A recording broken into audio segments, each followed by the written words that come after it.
Hello everyone, welcome back to Chimu's Chemistry, an online platform that will make your chemistry your chemistry. Transition elements आज video number 5. आपण आज या part मध्ये catalytic property, interstitial compounds and alloy formation of transition elements बघणार आहे. आता या तिन्ही वरती शॉर्ट नोट पण येऊ शकते आणि भरभरून एमसीक्यू येऊ शकतात. सो टेक्स्ट बुक ओपन करा and let us start with catalytic property of transition elements. आपल्याला कॅटलिस्ट म्हणजे काय माहिती आहे? Catalyst is a species that does not itself take part in a reaction but increases the rate of reaction. So आपले जे transition elements आहेत, जे काही 3D, 4D, 5D सीरीज मध्ये आपण बघितले, ते रिएक्शनचं स्पीड वाढवण्यासाठी हेल्प करतात आणि मग याच प्रॉपर्टीला आपण कॅटॅलायटिक प्रॉपर्टी असं म्हटलं. मग थोडंसं ह्याचा इंट्रोडक्टरी पार्ट बघूया. Transition elements and their compounds exhibit good catalytic property. Second point मध्ये म्हणतात they have proven to be good homogeneous and heterogeneous catalyst. Very important for MCQ. Transition elements जे आहेत, डी ब्लॉक एलिमेंट्स जे आहेत, ते homogeneous catalyst आहेत की heterogeneous? तर they can act as both homogeneous as well as heterogeneous catalysis because of their ability to participate in different oxidation reduction steps. What is homogeneous catalysis? आपल्याला माहिती आहे 11th standard मध्ये झालेले आहे. Reactant solid state मध्ये, product solid state मध्ये आणि मग कॅटलिस्ट पण सॉलिड स्टेट मध्ये. म्हणजे कॅटलिस्टचं फिजिकल स्टेट हे रिएक्टंट आणि प्रोडक्ट सोबत मॅच झालं. किंवा दुसरं तुम्ही म्हणू शकता reactant, catalyst, product all three are in same physical state. म्हणजे सॉलिड असतील तर तिन्ही सॉलिड, लिक्विड असतील तर तिन्ही लिक्विड, गॅस असतील तर तिन्ही gas. Then it is called as homogeneous catalyst. आणि जर रिएक्टंट समजा सॉलिड आहे पण कॅटलिस्ट लिक्विड आहे, प्रोडक्ट माहिती नाही, काहीतरी वेगळाच असेल किंवा लिक्विड असेल, एनिथिंग, जर रिएक्टंट, कॅटलिस्ट, प्रोडक्ट वेगवेगळ्या फिजिकल स्टेट मध्ये आले तर आपण त्याला हेटेरोजेनस कॅटलिस्ट म्हणतो. तर ट्रान्झिशन किंवा D block elements homogeneous catalyst म्हणून पण वर्क करतात आणि हेटेरोजेनस कॅटलिस्ट म्हणून पण वर्क करू शकतात. कसं काय दोन्ही वर्क करू शकतात? Because they have ability to participate in different oxidation reduction steps. Next point मध्ये म्हणतात हे कंपाऊंड्स तर तुम्हाला माहितीच आहेत. Iron, nickel, cobalt, platinum, palladium, chromium, etc. are used as catalyst in number of reactions. Platinum, palladium तर आपणच कितीतरी वेळा कॅटलिस्ट म्हणून यूज केलेले ऑर्गॅनिकच्या रिएक्शन्स मध्ये. आयर्न, निकेल, कोबाल्ट, क्रोमियम हे सुद्धा ऍडिशनल असे कॅटलिस्ट आहेत की जे वारंवार यूज केले जातात. Their compound enhances the rate of reaction because catalyst काय काम करणार आहे? रिएक्शनचा स्पीड वाढवणार आहे. In homogeneous catalysis reaction, the metal ion participate by forming unstable intermediate. Homogeneous catalysis चं जे मेकॅनिझम आहे त्याच्यामध्ये अनस्टेबल इंटरमिजिएट बनतो. सो ट्रान्झिशन स्टेट ज्याला म्हणतो. रिएक्टंट इथे आहे, असा काहीतरी ग्राफ तुम्हाला केमिकल कायनेटिक्स मध्ये शिकवलेला असेल, राईट? सो काय होतं नेमकं? रिएक्टंट टू प्रोडक्ट जाण्यासाठी आपल्याला एक ट्रान्झिशन स्टेट अचीव करायला लागते. दॅट इज अनस्टेबल कॉम्प्लेक्स एक बनलेला असतो आणि तो अनस्टेबल कॉम्प्लेक्स एकदा बनला की मग पुढे रिएक्शन फास्ट व्हायला लागते. सो हे जे मेकॅनिझम आहे हे होमोजेनस कॅटलिस्ट आहे because they leads to the formation of unstable transition state. एकदा अनस्टेबल कंपाऊंड बनला की तो पटकन पुढे जाऊन काय करतो? रिएक्शन एनहान्स करतो. इन हेटेरोजेनस कॅटलायसिस, आणि हेटेरोजेनस कॅटलायसिस मध्ये काय होतं? On the other hand the metal provides surface for the reactants to react. Homogeneous catalyst help कसं करतं आपल्याला? होमोजेनस कॅटलिस्ट अनस्टेबल इंटरमिजिएट बनवतो जो की रॅपिडली रिएक्शनला पुढेच घेऊन जाऊ शकतो. तर हेटेरोजेनस कॅटलिस्ट सरफेस प्रोव्हाइड करतोय रिएक्टंट साठी सो दॅट रिएक्टंट पटकन रिएक्ट करून प्रोडक्ट मध्ये कन्वर्ट होते. सो खूप इम्पॉर्टंट पॉइंट आहे हा. होमोजेनस कॅटलायसिस अनस्टेबल इंटरमिजिएट बनवतात, तर हेटेरोजेनस कॅटलायसिस सरफेस प्रोव्हाइड करतात. ठीक आहे. एमसीक्यू साठी काय काय विचारू शकतात? तर हे 6 कॅटलिस्ट इथे लिहिलेले आहेत. जसं की MnO2 manganese dioxide act as catalyst in decomposition of KClO3. very important catalyst आहे हा, विचारला जाऊ शकतो सीईटी मध्ये. ठीक आहे. Next, in manufacture of ammonia, अमोनियाचं मॅन्युफॅक्चरिंग म्हणजेच Haber's process, molybdenum and iron is used as catalyst. तुम्हाला रिएक्शन कोणती आहे आणि कॅटलिस्ट कोणता आहे हा तोंडपाठ असला पाहिजे. Cobalt thorium alloy is used in Fischer-Tropsch process in the synthesis of gasoline. Third one पण इम्पॉर्टंट आहे. ग्रीन अँड नॅनो केमिस्ट्री मध्ये तुम्हाला एक चार्ट दिलेला आहे की ही प्रोसेस असेल तर कोणता कॅटलिस्ट यूज करायचा आहे आणि त्याचे सगळे आन्सर्स या चार्ट मध्ये आहेत. पहिला परत रिपीट करूया आपण. KClO3 चं डिकम्पोजिशन, KClO3 चं डिकम्पोजिशन कशामध्ये होत असतं? KCl plus O2. Reaction balance करा, इथे 3, इथे 2, इथे 2. सो या डिकम्पोजिशन प्रोसेसच्या वेळी जो कॅटलिस्ट लागतो तो आहे मॅंगनीज डायऑक्साइड MnO2. हॅबर्स प्रोसेस तर 11th स्टँडर्ड मध्ये पण झालेला आहे. मॉलिब्डेनम किंवा finely divided iron. Fischer-Tropsch process is nothing but the process of synthesis of gasoline. त्याच्यामध्ये लागतो cobalt thorium alloy. Very important आहे first, second, third. Fourth one तर आपल्याला माहिती आहे, फाइनली डिवाइडेड निकेल म्हणजेच रॅनी निकेल ज्याला म्हणतो आपण, is used as catalyst in hydrogenation of alkene. तुम्हाला आठवत असेल 11th स्टँडर्ड मध्ये आपण अल्कीनचं हायड्रोजिनेशन केलं, H2 ऍड केला in presence of Raney nickel, platinum, palladium, double bond रफ करून फक्त CH3.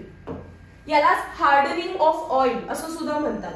अल्कीन म्हणजेच ऑइल असतं आणि अल्केन्स म्हणजे फॅट असतं. So it is called as hardening of oil, Raney nickel किंवा finely divided nickel. Contact process P block मध्ये झालेल्या आहेत. कॉन्टॅक्ट प्रोसेस म्हणजेच कोणती प्रोसेस आहे ही? Manufacture of H2SO4. Manufacture of, हे चेंज करा, H2SO4. प्लॅटिनाइज्ड एस्बेस्टॉस, PYQ आहे हा, बोर्ड एग्जाम्सचा PYQ आहे हा.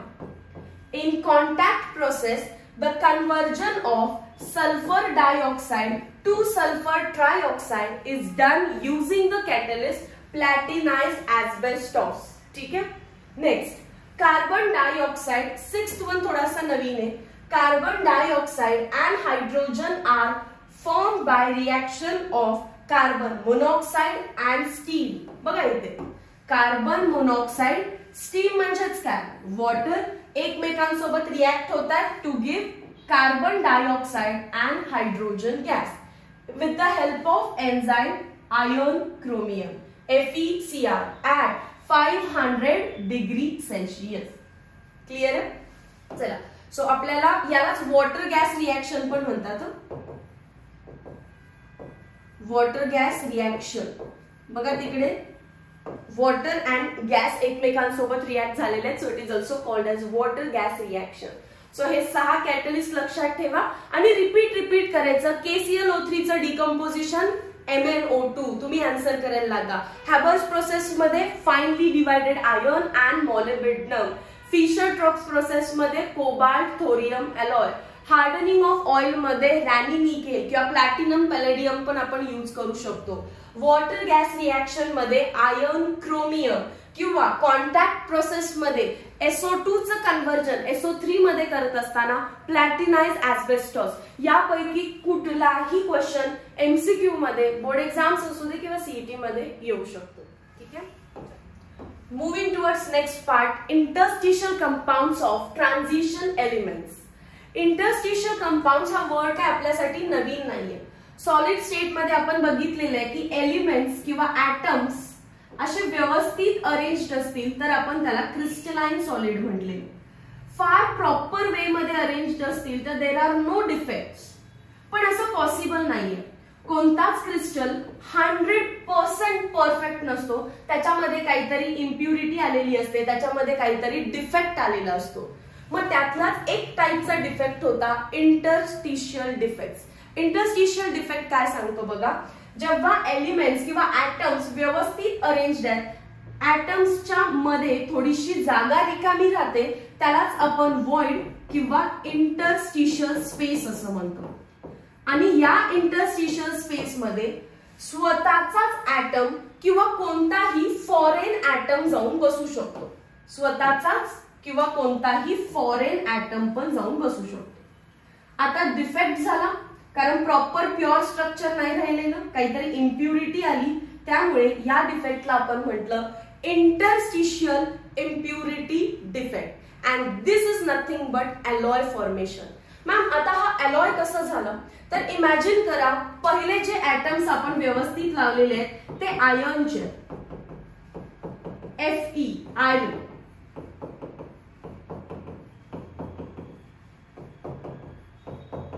आणि इंटरस्टिशियल स्पेसला जाऊन बसणारा जो आहे तो आहे कार्बन. आता कार्बन आणि आयर्न या दोघांचं जेव्हा मी मिक्सचर बनवते, मेटल्स कम टुगेदर किंवा metal and non metal come together to form alloy. आपल्याला माहिती आहे mixture of metals or metal and non metal form so that we can enhance the property of the parent metal is called as alloy. Iron स्वतः rusting properties होत्या, आयर्नच्या स्वतःच्या rusting properties होत्या, पण आपण त्याचं कन्व्हर्जन स्टेनलेस स्टील मध्ये केलं. या कंपाऊंडचं नाव काय झालं आता स्टेनलेस स्टील. आणि स्टेनलेस स्टील रस्ट होत नाही, त्यामुळे आपले घरचे भांडी जे आहेत, युटेन्सिल्स जे आहेत ते मोस्टली आपण स्टेनलेस स्टील पासून बनवतो. सो अलॉय बनवणं is nothing but a type of defect. पण हा असा डिफेक्ट आहे की जो आपला युजफुल आहे, याच्यामुळे बऱ्याचशाच प्रॉपर्टी चेंज झालेल्या आहेत. आता आयर्न मेलिएबल होता, डक्टाइल होता, स्टेनलेस स्टीलचे मेलॅबिलिटी अँड डक्टिलिटी कमी झाली असेल, पण हा स्ट्रेंथ वाढली आहे, रस्टिंग कमी झालेलं आहे. सो काही प्रॉपर्टीज एनहान्स होतात, काही प्रॉपर्टीज ड्रॉप पण होणार आहेत. एनहान्स होणाऱ्या प्रॉपर्टीजवर आपण फोकस करतो कारण त्याचं काही ना काहीतरी ऍप्लिकेशन आपल्याला करता येणार आहे. थोडंसं रीड करूया. आता बऱ्यापैकी गोष्टी सांगितलेल्या आहेत की what is alloy. It is a mixture of two or more metals or metal and a non metal. कशासाठी केलेलं असतं to enhance the properties of the parent. Parent कोण होता याच्यामध्ये iron. First point, when small amount of atoms put करायचे, hydrogen म्हणजे H, carbon म्हणजे C, nitrogen म्हणजे N are trapped in the interstitial space within the crystal lattice. The compound formed are called as interstitial compound. हा first point तुम्ही definition मध्ये घ्यायचा आहे. Second, sometimes sulfides, sulphide म्हणजे S-2 and oxides म्हणजे O-2 are also trapped in the crystal lattice of the transition elements. Next point, steel and cast iron. हेच example मी आता तुम्हाला सांगितलं. स्टेनलेस स्टील आणि कास्ट आयर्न. कास्ट आयर्न मध्ये पण आयर्न आणि कार्बनच असतो, बट कार्बनचा अमाऊंट डिफाईन करतं की कधी स्टेनलेस स्टील म्हणायचं आणि कधी कास्ट आयर्न म्हणायचं. Are examples of interstitial compounds of. दोघांमध्ये पण कोण आहे carbon and iron. Due to presence of carbon the malleability and ductility of iron is reduced. malleability कमी होतीये, ductility कमी होते, but its tenacity किंवा strength increases.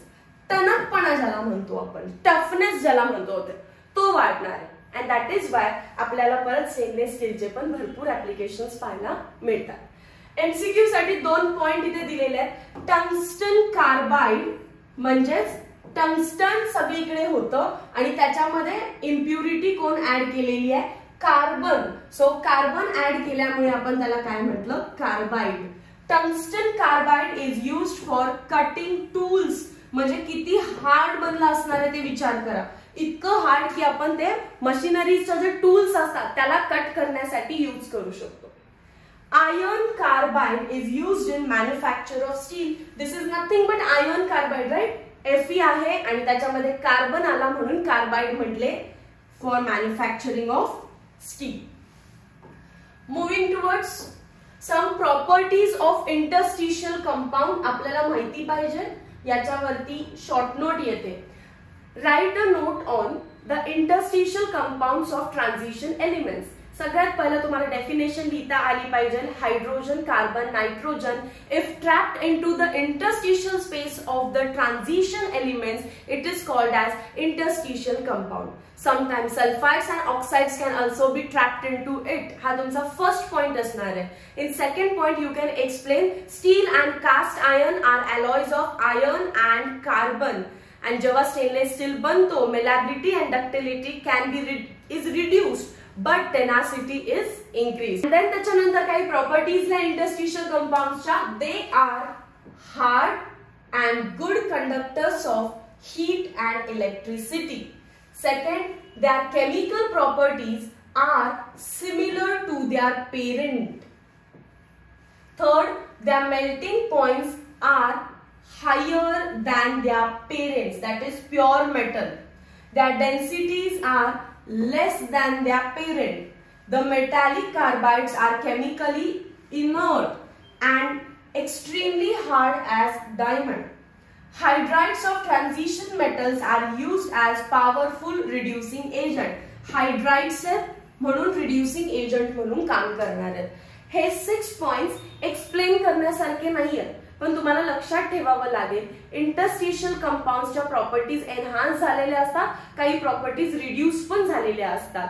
आता पहिल्या पॉइंट मध्ये ते म्हणतात दे are good conductors of heat and electricity. लक्षात ठेवा प्रॉपर्टीज ज्या आहेत, कोणत्या प्रॉपर्टीज, केमिकल म्हणजे रिएक्शन्स जसं करणार आहेत, they are similar to that of parents. पण कोणती प्रॉपर्टी जास्त आहे, मेल्टिंग पॉइंट जास्त आहे तर डेन्सिटी कमी आहे. हे 2 पॉइंट इम्पॉर्टंट झाले. Melting points are higher than that of parent and densities are less than that of parent. Fifth मध्ये म्हणतायत मेटॅलिक कार्बाइड म्हणजे स्टेनलेस स्टील सारखं they are inert and extremely hard as diamond. Tungsten carbide बघितलेलं use for cutting tools म्हणजे तो असणार आहे hard. आणि इनर्ट ॲट म्हणजे केमिकली किंवा दुसरं काही त्याच्यावर टाकलं तर ते रेजिस्ट करतात रिएक्शनला. लास्ट म्हणतात हायड्राइड्स म्हणजे जर तुम्ही कुठल्याही इंटरस्टिशियल कंपाऊंड मध्ये हायड्रोजन ऍड केला तर त्याला हायड्राइड्स म्हणतात. And hydrides can be used as strong reducing agents, powerful reducing agents. Next part आहे फॉर्मेशन ऑफ एलॉय. आणि थोड्या वेळापूर्वी इंटरस्टिशियल कंपाऊंड सांगताना मी एलॉय बद्दल पण थोडासा उल्लेख केलेला. रिपीट आपण थोडंसं इंटरस्टिशियल कंपाऊंड कडे जाऊया. स्टेनलेस स्टील याच्यामध्ये आयर्न हा ट्रान्झिशन एलिमेंट व्यवस्थित अरेंज्ड आहे आणि कार्बन हा फॉरेन एलिमेंट इंटरस्टिशियल स्पेस रिकाम्या जागेमध्ये जाऊन बसलाय. Hence the overall compound is called as interstitial compound. So interstitial compound मध्ये कन्फ्यूज होऊ नका. एक एलिमेंट प्रॉपरली अरेंज्ड असतो आणि foreign element carbon, hydrogen, nitrogen, sulphide किंवा oxygen get trapped in the interstitial space. या ऍटम्सच्या व्हॉइड मध्ये जाऊन ट्रॅप होतं. Then it is called as interstitial compounds. तर व्हॉट इज एलॉय? एलॉय मध्ये 2 वेगवेगळे एलिमेंट कुठेही ट्रॅप होऊ शकतात. नॉट नेसेसरी इंटरस्टिशियल स्पेसलाच असतील. असंही होऊ शकतं की हा आयर्न पूर्ण निघून गेलाय आणि कार्बन तिथे येऊन बसलाय. ओके, सो इंटरस्टिशियल स्पेसला आलं तरच म्हणायचं इंटरस्टिशियल कंपाऊंड्स. आणि दुसऱ्या कुठल्याही वेनी आलं तर मी त्याला एलॉय असं नाव सुद्धा देऊ शकते. आणि एलॉयची डेफिनेशन अगेन तीच आहे, mixture of metals or metal and non-metal to enhance the property of parent are called as alloys. चला तर मग alloy बद्दल रीड करूया. Transition elements form alloys where atoms of one metal are distributed randomly in the lattice of another metal. एक metal व्यवस्थितपणे arranged आहे आणि दुसरा मेटल रॅन्डमली कुठेही येऊन बसू शकतो तर त्याला आपण एलॉय म्हणणार आहे. The metals with similar radii, similar properties readily forms alloy. Mostly point number 1 सर्वांना माहिती असतो. पॉइंट नंबर 2 इम्पॉर्टंट झाला. मग 2 मेटल्स किंवा एक मेटल आणि नॉन मेटल एकमेकांमध्ये रॅन्डमली मिक्स होणार आहेत. पण कोणते मिक्स होऊ शकतात? Those with similar radii and similar properties can readily form alloy. Alloys are classified into 2 types. Ferrous alloys. Ferrous alloys म्हणजे असा अलॉय ज्याच्यामध्ये आयर्न जास्त आहे आणि नॉन फेरस अलॉय म्हणजे ज्याच्यामध्ये आयर्नच नाहीये.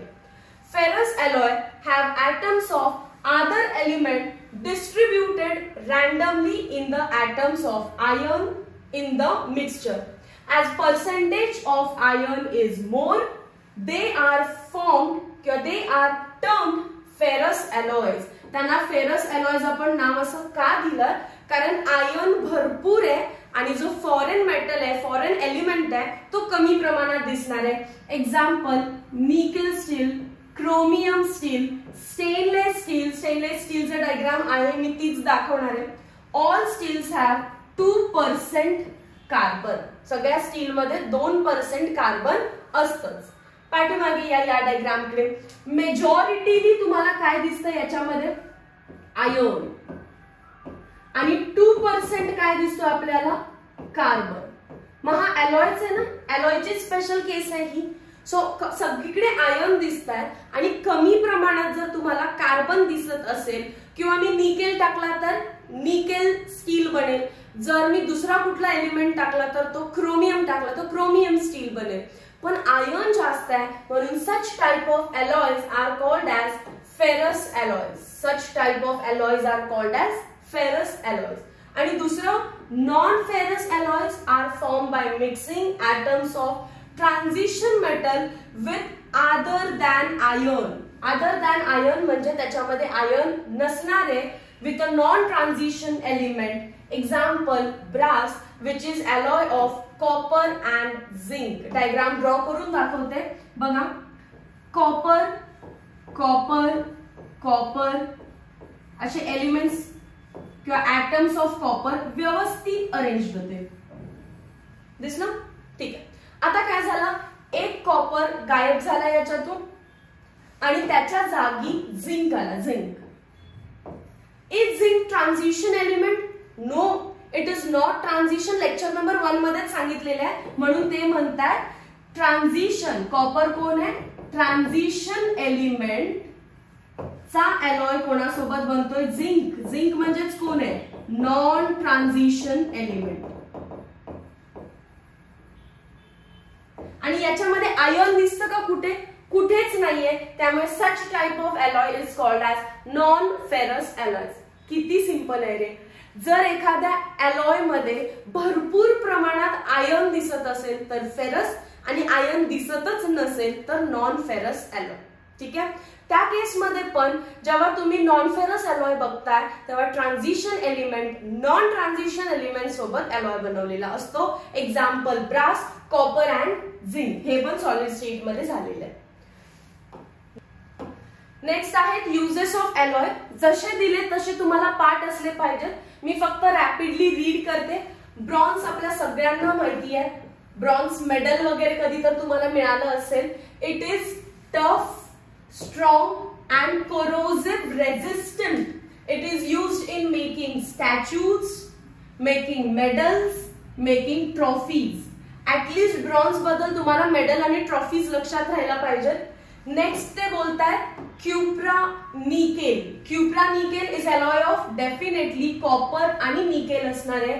It is used in making machinery parts of marine ships and boat. Ship आणि बोटचे पार्ट्स बनवण्यासाठी क्युप्रा निकेल हा अलॉय यूज केला जाणार आहे. नेक्स्ट आहे stainless steel. used in the construction of outer fuselage of ultra high speed aircraft. एअरक्राफ्टचा काहीतरी पार्ट बनवतायत स्टेनलेस स्टील पासून. युटेन्सिल्स पण बनवतायत. So low grade stainless steel is used in making utensils. Nichrome is alloy of. असा MCQ होता. Nichrome मध्ये nickel आणि क्रोमियम पासून बनतो. रेशिओ फार इम्पॉर्टंट आहे. 20:80 एमसीक्यू साठी विचारलं जातं. Nickel and chromium mixed together in the ratio dash is to dash your percentage to give nichrome. 20:80 is to 20. And last one, titanium alloys withstand stress up to high temperature. Temperature खूप जरी झालं तरी ते त्याला withstand करू शकतं and hence are used in ultra high speed flight, fireproof bulkheads and exhaust shrouds. जे application तुम्हाला माहिती नाहीये you can google it, but MCQ ब्रॉन्झचं ऍप्लिकेशन विचारू शकतात. सेकंड नायक्रोम विचारू शकतात, पर्सेंटेज वगैरे किती आहे. क्युप्रा निकेलचं ऍप्लिकेशन विचारू शकतात, मराईन बोर्ड शिपचं मशिनरी पार्ट्स बनवण्यासाठी. This is all up to you की तुम्ही किती रिवाइज करताय आणि याला किती लक्षात ठेवताय. ओके, चला त्याच्यानंतर खूप छोटा पॉइंट आहे हा, common properties of D block elements. Common properties बघायच्यात आपल्याला. फिजिकल प्रॉपर्टीज मध्ये all D block elements are lustrous and shining. सगळे D elements 3D 4D 5D 6D they are hard and have high density because mostly ते metal आहेत, त्यामुळे lustrous तर असणारच आहे म्हणजेच शायनिंग असतात. जर ते मेटल आहेत तर ते हार्ड असणार आहेत आणि डेन्सिटी हाय असणार आहे. They have high melting and boiling points. They are good conductors of heat and electricity. Thermal म्हणजेच heat. Have high tensile strength and are malleable. Can form alloys with transition and non-transition elements. सगळे D block elements alloy बनवू शकतात. काही iron सोबत बनवतात तर काही non transition म्हणजे झिंक सोबत बनवतात. Many metals and their compounds are paramagnetic. आपण लास्ट लेक्चर मध्ये बघितलेलं आहे. Most of them are paramagnetic and most of the metals are efficient catalyst. आणि आजच कॅटलिस्ट बद्दल पण पाहिलेलं आहे. ठीक आहे, सो मोस्टली मेटलच्या प्रॉपर्टीज लिहिलेल्या आहेत आणि लास्टला फक्त कॅटलिस्ट, मॅग्नेटिझम आणि अलॉय बद्दल एक एक लाईन ऍड करून द्यायची आहे. Moving towards next part. हे झाले फिजिकल प्रॉपर्टीज आणि आता बघायचं आपल्याला chemical properties. All D block elements are electropositive. Metals आहेत बाई तर इलेक्ट्रोपॉझिटिव्हच असणार आहेत. दे एक्झिबिट व्हेरिएबल व्हॅलन्सीज. व्हॅलन्सीजला तुम्ही काय म्हणू शकता, oxidation state and form colored salts and complexes. They are good reducing agent. Important. They are good reducing agents. 4th point, they form insoluble oxides and hydroxides. 5th point, iron, cobalt, copper, molybdenum and zinc are biologically important metals. Very important. Iron, cobalt, copper, molybdenum and zinc 5 दिलेले आहेत जे की biologically important आहेत. का biologically important आहे तर vitamin B12 मध्ये cobalt दिसणार आहे आपल्याला, किंवा मग मॉलिब्डेनमचा तसं कॉम्प्लेक्स आहे. झिंक बॉडीसाठी रिक्वायर्ड आहे. आयर्न लागतं. कॉपर इम्पॉर्टंट आहे. लिव्हिंग ऑर्गॅनिझम साठी लागतात म्हणून बायोलॉजिकली इम्पॉर्टंट म्हटलेलं आहे. अँड कॅटलाइज बायोलॉजिकल रिॲक्शन्स म्हणजे ते बायोकॅटलिस्ट म्हणून पण काम करतात. सो हे केमिकल प्रॉपर्टीज आहेत. ट्रान्झिशन मध्ये 3D 4D 5D 6D यांच्यामध्ये सगळ्याच प्रॉपर्टीज सेम असतील असं आहे का, नाही. पण कोणत्या कोणत्या प्रॉपर्टीज सेम आहेत त्या फिजिकल प्रॉपर्टीज इथे दिलेल्या आहेत आणि कोणत्या सेम केमिकल प्रॉपर्टीज आहेत त्या इथे दिलेल्या आहेत. मग काही डिफरन्सेस पण असणार आहेत. ते डिफरन्सेस काय आहेत ते इथे बघा. Although most properties exhibited by D block elements are similar, the elements of first row differ from second and third row in stabilization of higher oxidation state in their compound. सगळ्यात most important MCQ तर इथे highest oxidation state for elements in 3D series आपण already बघितलं. Manganese आहे because manganese attend +7 oxidation state. तर 4D series मध्ये कोण असणार आहे तो रुदेनियम आणि 5D सिरीज मध्ये कोण असणार आहे ऑस्मियम, कारण या दोघांची ऑक्सिडेशन स्टेट +8 येते. बघा तुमची नोटबुक आपण हे ऑलरेडी आधीच लिहून ठेवलेलं. सो मोस्टली प्रॉपर्टीज फिजिकल असू देत केमिकल असू देत सेम आहेत, but there are few differences and differences are in their highest oxidation state. 3D series मध्ये +7 ऑक्सिडेशन स्टेट मोस्ट स्टेबल बनते, तर 4D आणि 5D मध्ये +8. एलिमेंट्स पण लक्षात ठेवा मॅंगनीज, रुदेनियम अँड ऑस्मियम. ठीक आहे, चलो. So this was the part आणि हे एकदा रीड करून घ्या. मॉलिब्डेनम 5 ऑक्सिडेशन स्टेट आहे 5. Tungsten 6 compounds are more stable than chromium 6 and manganese 7. ठीक आहे. सो 3D एलिमेंट्स हे 3D आहेत आणि हे हायर एलिमेंट्स आहेत, म्हणजे 4D 5D. आता या केसमध्ये 3D एलिमेंट्सचं हायेस्ट ऑक्सिडेशन स्टेट आहे 7, 6, but they are not stable. जितकं ऑक्सिडेशन स्टेट वाढतंय तितकं ते स्टेबल नाहीयेत आणि यांचं ऑक्सिडेशन स्टेट 5 आणि 6 म्हणजे कंपॅरेटिव्ह कमी आहे, तरी पण ते स्टेबल आहेत. सो हायर ऑक्सिडेशन स्टेट्सची stability, stabilization of higher oxidation state for 3D is less. हा फार असा काही इम्पॉर्टंट पॉइंट नाहीये, मेन इम्पॉर्टंट एमसीक्यू आपल्याला इथे येणार. क्लिअर आहे. पण एकदा मी रीड करून दिलं की ज्याला समजलं त्याला तो एमसीक्यू क्लिक झाला पाहिजे. सो नेक्स्ट पार्ट मध्ये आपण कंपाऊंड्स बघणार आहे, जे की डी ब्लॉक एलिमेंट्स आहेत, KMnO4, K2Cr2O7. त्याच्यानंतर ट्रान्झिशन एलिमेंट्स हा पार्ट, हा टॉपिक संपला. मग आपण मेटॅलर्जी आणि लास्टला इनर ट्रान्झिशन एलिमेंट्स बघायचे. So meet you in last lecture of transition elements. Till then, thank you so much.